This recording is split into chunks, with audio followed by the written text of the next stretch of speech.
സല്ലല്ലാഹു അലൈഹി വസല്ലം പറയുന്നത് എന്തറിയോ? എന്റെ കബറിടത്തിൽ നേർച്ച നടക്കരുതേ എന്നാ നബിന്റെ പ്രാർത്ഥന തന്നെ.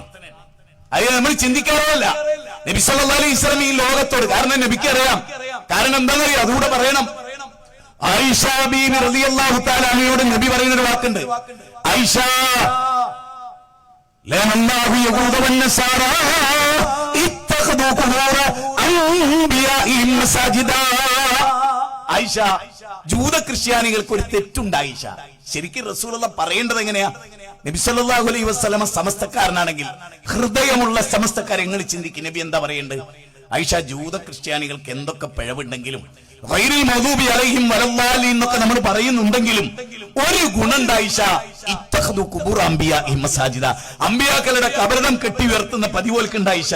അതിൽ അവർ മിടുക്കന്മാരാണ് എന്നല്ലേ പറയേണ്ടത്? ഇനി അത് പുണ്യകരമാണെങ്കിൽ ലഅനല്ലാഹു എന്ന് പറയാ, ബാറക്കല്ലാഹു എന്നല്ല പറയാ.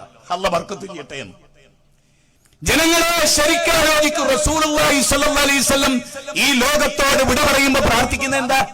അതുകൊണ്ടാണ് ഞാൻ പറഞ്ഞത്, BP അങ്ങാടിയിൽ ഈ നേർച്ച, അവിടെ റസൂലിന്റെ പ്രാർത്ഥന അല്ലാഹുമ്മ ലാ തജിഅ ഖബരി വസനൻ യുഅബദ്, എന്റെ ഖബർ ആരാധിക്കപ്പെടുന്ന ബിംബാകരുത്. അല്ലാഹുമ്മ ലാ തജിഅ ഖബരി ഈദ, എന്റെ ഖബറും പുറത്ത് ഈദ് നടക്കരുതേ റബ്ബേ, ഉറൂസ് നടക്കരുതേ. ലോകത്തിലൊരു പ്രവാചകന്റെ പ്രാർത്ഥന. ശരിക്കും നബി സമസ്തക്കാരനാണെങ്കിൽ നബി പ്രാർത്ഥിക്കേണ്ടത് എന്താ?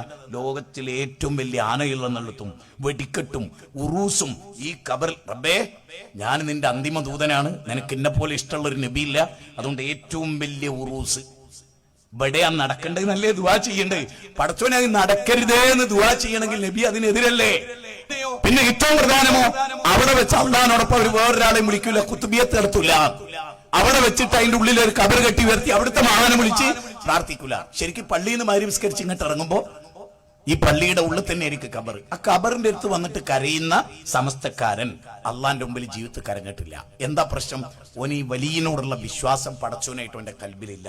ഇതാണ് മനുഷ്യരെ പച്ച സത്യം.